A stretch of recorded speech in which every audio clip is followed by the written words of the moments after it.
Vanguardiekin jarraituz, kubismoa lantzen dugu. Segurazki kubismoa ezagunagoa daukazu. Kubismoak izenak adierazten duen bezala, kubismo kuboan forma geometrikoak, izango dira nagusienak, korputzak, tresnak, egiten dutena da deskonposatzen dute forma geometrikoetan. Eta askotan zera hori plano batean agertzen dira, aurpegi bat agertzen dira, aurpegi horretako plano desberdinetan, baina forma geometrikoa, deskonposatorik.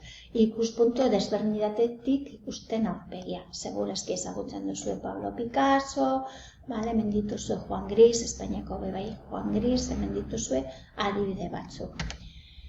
Beste bat da espresionismo, beste vanguardia bat, mugimendu heterogeneo. Heterogeneo zer esan nahi du?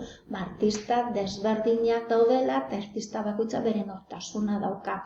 Ez dago amankomuneko arau asko, bakoitza daukalako bere araua, bere nortasuna, artista bakoitzak. Egiten duten orokorki errealitatearen deformatzen dute, modu subjektiboa, hau da, beraiek ez dute margosten begiak ikusten duena, beraiek ez dute zuten horretarako argazki makina bai zegoela, beraiek interpretatzen dute, errealitatea deformatzen dute, horrela lortzen dute arte pertsonalagoa, eta dana beti artista horren ikuspuntutik ikusitan, errealitatea beraiek interpretatuko dute haien erara. Famatuenetariko bat, Muntz oihua.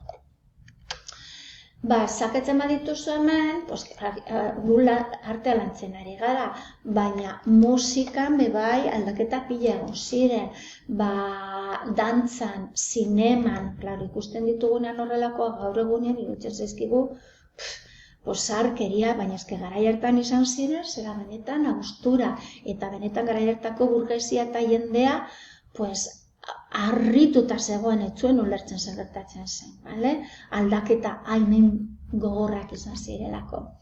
Eta honekin lotuta, azaldu nahi dizuet zer iruditzen diogun elitismoa, garai hartako artea ezagutzekotan, egia esan bakarrik elite bat kapasa zen horretarako.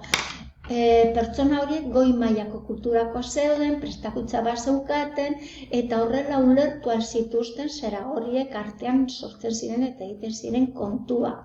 Beraiek ulertu eta gozatu zuten, baina gehiengo guztiak, jende gehienak prestaketa hori ez zeukatenek jarraitzen zuten zera hori herri kulturarekin.